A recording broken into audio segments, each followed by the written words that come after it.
Good morning students, social science 100% channel में मैं आपका स्वागत करती हूँ। आज तारीख है 8 अगस्त 2020 और आज हम कर रहे हैं वर्कशीट नंबर 15 और ये हमारी लोकतांत्रिक राजनीति की जो आपकी बुक है, सिविक्स की बुक, उसका जो पहला लेसन चल रहा था हमारा सत्ता की साझेदारी यानी कि पावर शेयरिंग, उसका आखिरी भाग है। इस वर्कशीट में हम समझेंगे कि आखिर सत्ता की साझेदारी क्यों जरूरी है और सत्ता की साझेदारी के विभिन्न रूप कौन कौन से हैं। तो आइए चलते हैं, शुरू करते हैं। सत्ता में साझेदारी। बेल्जियम एवं श्रीलंका के उदाहरणों के द्वारा हमने सत्ता में साझेदारी के दो भिन्न रूपों को देखा है। और इससे पहले की जो हमने वर्कशीट करी थी, वर्कशीट 13 और वर्कशीट 14, उसमें हमने दो देशों के एग्जाम्पल पढ़े थे, बेल्जियम और श्रीलंका। हमने देखा था कि किस तरह से बेल्जियम में संविधान संशोधनों के माध्यम से विभिन्न समुदायों को सत्ता में साझेदार बनाया गया ताकि वहां होने वाले आपसी टकराव को रोका जा सके। लेकिन श्रीलंका में क्या हुआ था? श्रीलंका में इसके विपरीत स्थिति हुई थी। श्रीलंका में 1956 में कानून बनाया था जिसके द्वारा बहुसंख्यकवाद को, यानी कि वहाँ पे जो मेजॉरिटी में लोग हैं उनको बढ़ावा दिया गया। सिंघली लोग थे जो, इस कारण वहाँ तमिल लोगों को क्या हुआ, बेगानापन महसूस होने लगा और वहाँ सिविल वॉर हो गया था, गृह युद्ध छिड़ गया था। इसीलिए सत्ता में साझेदारी आवश्यक है।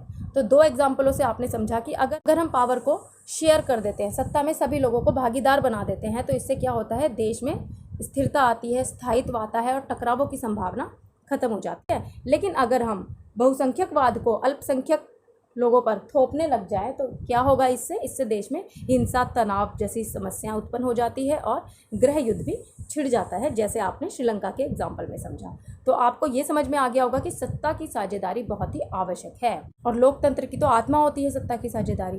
तो सत्ता की साझेदारी के पक्ष में निम्नलिखित तर्क दिए जाते हैं। अब ये जो दो लॉजिक यहाँ पे दिए हैं, तर्क, ये बहुत ही इंपॉर्टेंट है और पेपर में पूछे जाते हैं। तो सत्ता में साझेदारी की आवश्यकता के लिए दो तर्क दिए जाते हैं। पहला है युक्तिपरक तर्क। युक्तिपरक को इंग्लिश में प्रूडेंशियल कहा जाता है और नैतिक तर्क यानी कि मोरल।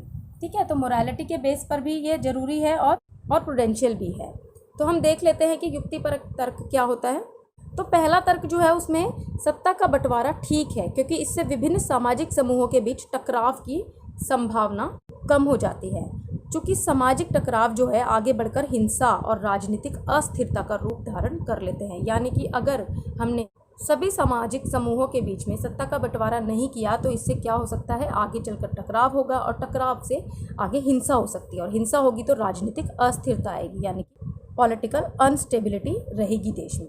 और जब किसी देश में पॉलिटिकल अनस्टेबिलिटी रहेगी तो वो देश तरक्की नहीं कर सकता, आर्थिक रूप से उसको तरक्की करने में बाधा आएगी क्योंकि देश जो है वो हिंसा को शांत करने में ही लगा रहेगा। तो राजनीतिक व्यवस्था को स्थायित्व प्रदान करता है अगर हम अपने देश में सत्ता को बांट देते हैं। हालांकि देखा जाए तो शुरू में ऐसा लग सकता है कि जो मेजॉरिटी ग्रुप्स होते हैं उनकी इच्छा को अन्य लोगों पर थोपना शुरुआत में लाभकारी लग सकता है, परंतु आगे चलकर ये देश की अखंडता के लिए घातक हो सकता है, यानी कि देश की यूनिटी के लिए ये खतरा पैदा करता है और बाद में ये देश की बर्बादी का भी कारण बन सकता है। इसीलिए युक्तिपरक तर्क है कि हमें सत्ता को बांट देना चाहिए। इसके लिए नैतिक तर्क भी दिया जाता है। नैतिक तर्क के अंतर्गत कहा जाता है कि सत्ता में साझेदारी लोकतंत्र की आत्मा है, क्योंकि लोकतंत्र का तो मतलब ही ये होता है कि जो लोग इस शासन व्यवस्था के अंतर्गत आते हैं उनके बीच सत्ता को बांटा जाए और वे लोग इसी ढर्रे से रहें। इसलिए वैध सरकार वही है जिसमें सभी समूह अपनी भागीदारी के माध्यम से शासन व्यवस्था से जुड़ी रहे। तो इसका नैतिक तर्क है कि सत्ता में साझेदारी लोकतंत्र की आत्मा होती है क्योंकि ये बहुत जरूरी है लोकतंत्र के लिए और ये सरकार को वैधता प्रदान करता है। तो हमने दोनों प्रकार के तर्कों को समझ लिया है। अब हम आगे पढ़ते हैं सत्ता में साझेदारी के स्वरूप। अब सत्ता में साझेदारी के विभिन्न स्वरूप हैं। इसको पढ़ने से पहले हम इसको एक बार इंग्लिश में भी रीड कर लेते हैं। Power sharing. We saw contrasting form of power sharing through the example of Belgium and Sri Lanka, जो कि हम पढ़ चुके हैं। In Belgium, the constitution was amended so as to work out an arrangement that would enable everyone to live together within the same country. तो constitution amendment के बाद जितने भी वहाँ पे लिंग्विस्टिक ग्रुप थे, डच और फ्रेंच, वो एक साथ रहने लगे और बेल्जियम टूटने से बच गया। In Sri Lanka majoritarianism measures were adopted which lead to alienation among the Tamils. और श्रीलंका में क्या हुआ कि तमिल लोगों को बेगानेपन का एहसास हुआ। क्यों? क्योंकि वहाँ पर बहुसंख्यकवाद को लादा गया। This turn into a civil war, hence it can be said that power sharing is necessary. तो आपने देखा कि एक देश में जो है वो सिविल वॉर हो जाता है पावर शेयर ना करने पर, और दूसरा देश जो है वो अधिक खुशहाल तरीके से रहता है। तो इसीलिए पावर शेयरिंग बहुत ही ज़रूरी हो जाती है। Following points can be given the favour of power sharing, और पावर शेयरिंग के फेवर में 2 तरह के जो रीज़न हैं वो दिए जाते हैं। Why power sharing is desirable, तो 2 तरह के जो लॉजिक है उसमें पहला है प्रूडेंशियल रीज़न और दूसरा है मोरल रीज़न। तो हम प्रूडेंशियल रीज़न देख लेते हैं। It help to reduce the possibility of conflict between the social group. It ensure the stability of political system, और ये पॉलिटिकल सिस्टम की स्टेबिलिटी के लिए भी बहुत ही इंपॉर्टेंट होता है। मोरल रीज़न देख लेते हैं इसका। It is the very spirit of democracy. Power sharing democracy के लिए बहुत ही ज़रूरी है क्योंकि ये इसकी आत्मा है। It provides the legitimacy of the government, तो ये सरकार को एक तरह से वैधता भी प्रदान करता है। अब हम फॉर्म ऑफ पावर शेयरिंग पढ़ लेते हैं। तो पहली टाइप हम पढ़ लेते हैं vertical distribution of power. Power can be shared among governments at different level, और ये डिफरेंट लेवल मैंने आपको जब हमने फेडरलिज्म पढ़ा था, संघवाद चैप्टर पढ़ा था, उसमें भी मैंने आपको समझाया था कि एक गवर्नमेंट होती है वो पूरे कंट्री के लिए होती है, a general government for the entire country and governments at the provincial और रीजनल स्टेट। तो इसमें क्या होता है, सेंट्रल गवर्नमेंट जो पूरे कंट्री के लिए होती है, स्टेट गवर्नमेंट जो केवल उस स्टेट के लिए होती है, एंड लोकल बॉडीज़ यानी कि जो लोकल गवर्नमेंट होती है, स्थानीय सरकार इनको कहा जाता है। तो वर्टिकल डिस्ट्रीब्यूशन आपको समझ में आ गया होगा। दूसरा जो इसका तरीका है वो है horizontal distribution of power. Power is shared among different organs of government such as the legislature, executive and judiciary. और इसमें हम हॉरिजॉन्टली जो है वो पावर को डिस्ट्रीब्यूट करते हैं, किसमें, विधायिका में, कार्यपालिका में और जुडिशरी में। और इस तरह के बंटवारे में ये सुनिश्चित किया जाता है कि कोई भी एक अंग दूसरे पर अपनी सत्ता का असीमित उपयोग नहीं कर सकता। Such a separation ensure that none of the organ can exercise unlimited power, each organ checks the other, the result in a balance of power among various institution. तो हर अंग एक दूसरे पर अंकुश रखता है, इससे विभिन्न संस्थाओं के बीच सत्ता का संतुलन बनता है। तीसरी फॉर्म जो पावर शेयरिंग की है वो है पावर में also be shared among different social groups such as the religious and linguistic group such as community government of Belgium. और तीसरी तरह का सत्ता का बंटवारा में विभिन्न सामाजिक समूह, भाषाई, धार्मिक समूहों के बीच भी हो सकता है, और बेल्जियम की सामुदायिक सरकार जो है वो इस व्यवस्था का बहुत ही अच्छा उदाहरण है।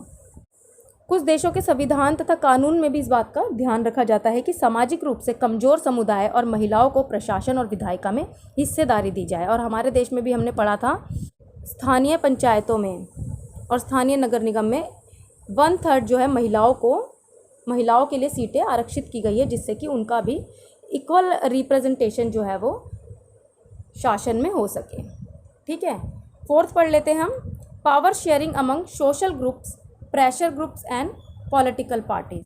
तो सत्ता के इस बंटवारे के रूप में हम विभिन्न प्रकार के दबाव समूह और आंदोलनों के द्वारा शासन को नियंत्रित और प्रभावी करते हैं। इसमें क्या होता है कि ज़्यादातर जैसे उद्योगपति, व्यापारी, किसान, मजदूर, ये इस तरह के लोग जो हैं वो अपना एक हित समूह या दबाव समूह बना लेते हैं, जिसको प्रेशर ग्रुप कहते हैं, और ये सरकार पर अपनी मांगों को मनवाने के लिए दबाव डालते हैं, प्रेशर क्रिएट करते हैं, और इस प्रकार सत्ता में अपनी भागीदारी जो है वो उसको प्रदर्शित करते हैं।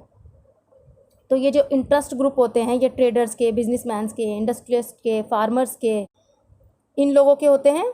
They also will have a share in government power either throughout participation in government communities or bringing influence on the decision making process। तो ये decision making process पर जो है वो एक तरह से अपना इन्फ्लुएंस डालते हैं और प्रेशर क्रिएट करते हैं। तो इस प्रकार से पावर शेयरिंग की फॉर्म्स हैं, हमने उनको डिस्कस किया है। तो आपको हिंदी में भी समझ में आ गया होगा, क्योंकि मैं तो साथ साथ हिंदी में ही बोला है आपको, लेकिन फिर भी एक बार मैं पढ़ देती हूँ। सत्ता का ऊर्ध्वाधर वितरण, केंद्र सरकार, राज्य सरकार, स्थानीय सरकार। ठीक है, क्षैतिज वितरण इस तरह से विधायिका, कार्यपालिका, न्यायपालिका। तीसरी फॉर्म है विभिन्न भाषा समुदायों के बीच में, धार्मिक समुदायों के बीच में सत्ता बांटते हैं, जैसे हमने बेल्जियम में पढ़ा था। और चौथी फॉर्म है इसकी विभिन्न सामाजिक समूह और दबाव समूहों के मध्य, राजनीतिक दलों के मध्य में सत्ता का वितरण। ठीक है, तो अब हम इसके जल्दी से क्वेश्चन कर लेते हैं। सत्ता में साझेदारी का महत्व बताइए। तो सबसे पहले हमने यही डिस्कस किया था कि सत्ता में साझेदारी क्यों जरूरी है, और इसके 2 तर्क दिए जाते हैं। यहाँ पे हमने पढ़ा था युक्तिपरक तर्क और नैतिक तर्क, तो आप इसको एक्सप्लेन कर दीजिएगा, इसका पूरा आंसर हो जाएगा। फिर है सत्ता के ऊर्ध्वाधर वितरण की व्याख्या कीजिए। ऊर्ध्वाधर मतलब वर्टिकल डिस्ट्रीब्यूशन, ठीक है। तो वर्टिकल डिस्ट्रीब्यूशन अभी अभी हमने पढ़ा है, ये रहा केंद्र सरकार, राज्य सरकार और स्थानीय सरकार में सत्ता का बंटवारा। फिर है सत्ता के क्षैतिज वितरण की व्याख्या कीजिए। क्षैतिज वितरण मतलब हॉरिजॉन्टल डिस्ट्रीब्यूशन ऑफ पावर। तो हॉरिजॉन्टल डिस्ट्रीब्यूशन में विधायिका, कार्यपालिका, न्यायपालिका, लेजिस्लेचर, एग्जीक्यूटिव एंड जुडिशरी। फिर है नेक्स्ट क्वेश्चन, भारत में सत्ता की साझेदारी के कौन कौन से रूप अपनाए जाते हैं, उदाहरणों के माध्यम से स्पष्ट कीजिए। तो भारत में ये सारे ही रूप अपनाए जाते हैं। हमारे देश में आपने देखा होगा केंद्र सरकार भी है, राज्य सरकार भी है और लोकल गवर्नमेंट भी है, पंचायती राज व्यवस्था जिसको कहते हैं। हमारे देश में विधायिका, कार्यपालिका, न्यायपालिका भी है, ठीक है। हमारे देश में भी विभिन्न भाषा, धार्मिक समुदाय के बीच में सत्ता का वितरण है। हमारे देश में आरक्षण व्यवस्था भी इसी का एग्जाम्पल है। और हमारे देश में विभिन्न सामाजिक समूह और दबाव समूहों के माध्यम से भी सत्ता में इन लोगों की भागीदारी को सुनिश्चित किया जाता है। तो ये चारों प्रकार जो है वो भारत में पाए जाते हैं, ठीक है। तो आज की वर्कशीट हमारी कंप्लीट होती है। अब हम नेक्स्ट वर्कशीट में मिलेंगे ट्यूसडे को। अभी के लिए इतना ही, बाय।